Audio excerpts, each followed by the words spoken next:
ባርከኒ ቀድስኒ እቴፍትኒ ዋንጽኒ ውዳሴ ለእግዝእትነ ማርያም ድንግል ወላዲተ አምላክ ዘይትነበብ በዕለተ ዓርብ የሚጸለይ አምላክን የወለደች የእመቤታችን የቅድስት ድንግል ማርያም ምስጋና። አምስተኛ ክፍል። ከሴቶች ተለይተሽ የተባረክሽ ነሽ፣ የማኅፀንሽም ፍሬ የተባረከ ነው። ያለ ርኵሰት አምላክን የወለድሽ ድንግል ማርያም ሆይ እውነተኛ ፀሐይ ካንቺ ወጣልን፣ ጌታ ተወለደልን፣ በክንፈ ረድኤቱም አቀረበን።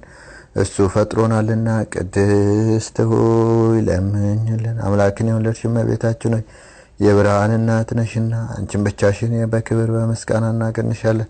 የተባረክሽ አንቺ ከመላእክት ትበልጫለሽ፣ ከደቂቀ አዳም ትበልጫለሽ፣ ከሴቶች ሁሉ ትበልጫለሽ። ገናንነትሽን መናገር የሚቻለው ማን ነው? አንቺን የሚመስል የለምና። ማርያም ሆይ መላእክት ያገኑሻል፣ ሱራፌልም ያመሰግኑሻል። በኪሩቤልና በሱራፌል አድሮ የሚኖር ጌታ መጥቶ በማኅፀንሽ አድሯልና ሰብን የሚወድ ወደ እርሱ ያቀረበን ክብር ምስጋና ያለው እሱ የእኛም ሞት ተቀብሎ የእሱን ሕይወት ለእኛ ሰጠን። ቅድስት ሆይ ለምኝልን። የደናግል መመኪያቸው አምላክን የወለድሽ ድንግል ማርያም ሆይ የተባረክሽ ነሽ፣ የማኅፀንሽን ፍሬ የተባረከ ነው። ከዓለም በፊት የነበረ እርሱ ሰው ሆኗልና ከአንቺ የተወለደ ሥጋችንን ነሳ፣ ተዋህደ፣ መንፈስ ቅዱስን ሰጠን። በቸርነቱ ብዛት መሳዮቹ አደረገን። ጸጋና ክብርን ከተቀበሉ ብዙ ሴቶች አንቺ ትበልጫለሽ። አምላክን የወለድሽ ማርያም ሆይ ልዑል እግዚአብሔር ያደረብሽ የከተመብሽ ረቂቅ ከተማ ነሽ። በኪሩቤልና በሱራፌል ላይ የሚኖረውን ጌታን በመሃል እጅሽ ይዘሽዋልና በቸርነቱ ብዛት ሥጋዊ ፍጥረትን ሁሉ የሚመግብ እሱ ጡትሽን ይዞ ጠባ። ይኸውም ሁሉን የሚያድን አምላካችን ነው። ለዘላለም ይጠብቀናል።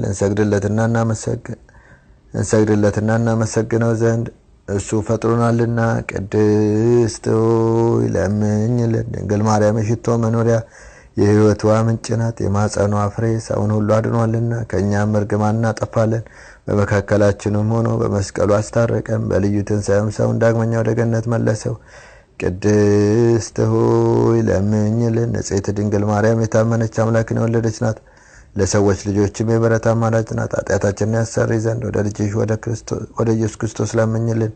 ቅድስት ሆይ ለምኝልን። ድንግል ማርያም በቤተ መቅደስ አሰምታ ትናገር ነበር። መልአኩ ገብርኤል ማርያም ድንግል ሆይ ሰላምታ ይገባሻል ብሎ አክብሮ ከነገረኝ ነገር በቀር ምንም ሌላ የማውቀው እንደሌለኝ እግዚአብሔር ያውቃል አለች። የማይቻለውን ቻልሽ፣ የማይወስነው ምንም የሚወስነው የሌለውን ወሰንሽ። በክብር ሁሉ ላይ ጸጋን የተመላሽ ሆይ ምስጋናሽ ይበዛል፣ ክብርሽም ፍጹም ነው። የአብ ቃል ማደሪያ ሆነሻልና የክርስቲያን ወገኖች ምእመናን የምትሰበስቢያቸው ማህያዊ ለሚያድኑ ለሆኑ ሥላሴ ሰግድን መስገድን የምታስተምሪያቸው ሰፊ መጋረጃ ሙሴ ያየው የእሳት አምድ የተሸከምሽ አንቺ ነሽ። ይኸውም መጥቶ በማኅፀንሽ ያደረው የእግዚአብሔር ልጅ ነው። ሰማይና ምድር ለማይወስኑት የታመንሽ አንቺ ከምድር ወደ ሰማይ ለማድረግ መሰላል ሆንሽ።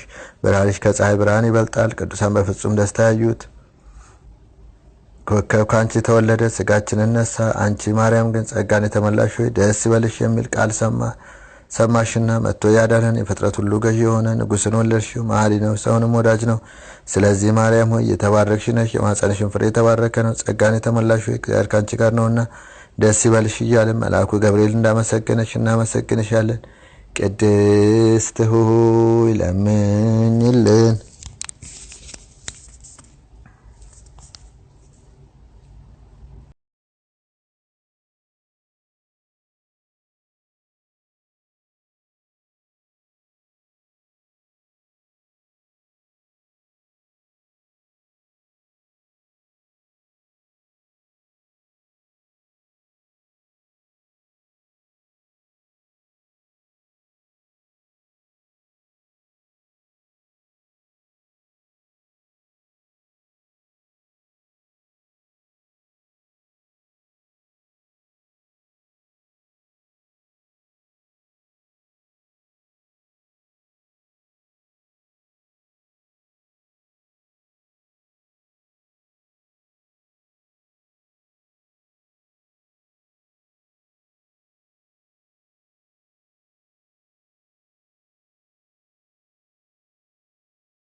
ለጸሎት እንዘጋጅ ህሊናችንን እንሰብስብ በአምላክ